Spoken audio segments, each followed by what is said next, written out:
Pablo Picasso was a Spanish draftsman, painter, filmmaker, and sculptor.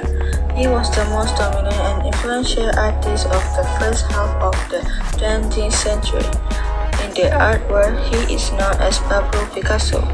His full name is Pablo Diego José Francisco de Paula Juan Nepomuceno María de los Remedios Capiano de la Santísima Trinidad Luis y Picasso.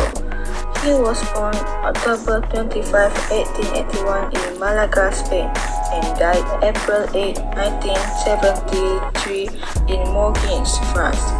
Picasso's mother was Donna Maria Picasso y Lopez. His father was Don José Luis Velasco, a painter and art teacher. Picasso is known for co-founding the Cubist movement.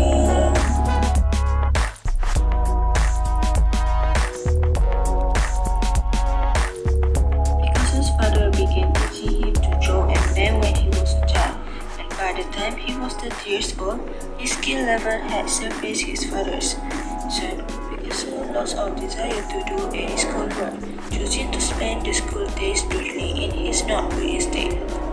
For being a bad student, I was banished to the calaboose, a bare cell with whitewashed walls and a bench to sit on. He later remembered, I like it there, but because I took a long sketch at bed and drew incessantly. I could have stayed there forever, drawing without stopping.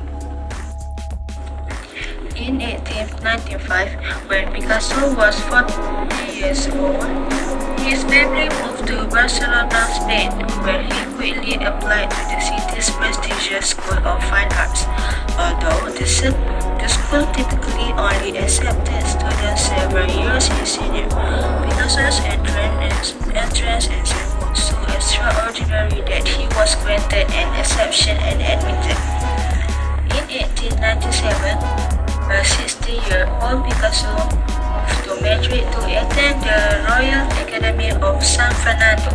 However, he again became frustrated with his close singular focus on classical subjects and techniques.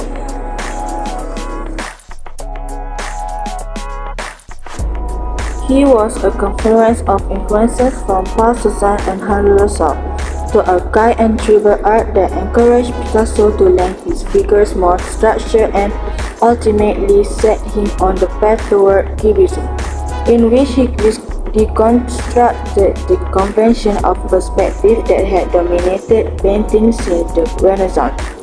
These innovations would have far-reaching consequences for practically all of modern art, revolutionizing attitudes to the depiction of form in space. Picasso's immersion in Cubism also eventually led him to the invention of collage, in which he abandoned the idea of the picture as a window on object in the world, and began to conceive of it merely as an arrangement of signs that use different, sometimes metaphorical means to refer to those objects. These two would prove hugely influential for decades to come.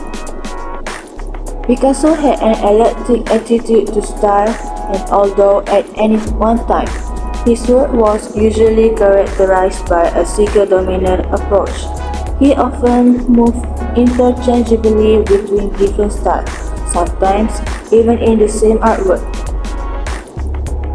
His encounter with surrealism, although never transforming his work entirely, encouraged not only the soft form and tender eroticism of portrait of his mistress Mary Therese Walter, but also the starkly angular imagery of Guernica, 1937, the century's most famous anti-war painting.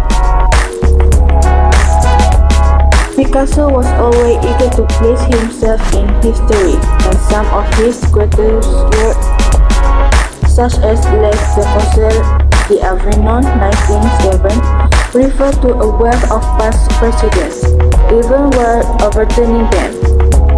As he matured, he became only more conscious of assuring his legacy. and his late work is characterized by a frank dialogue with all masters such as Ingres, Velázquez, Goya, and Rembrandt.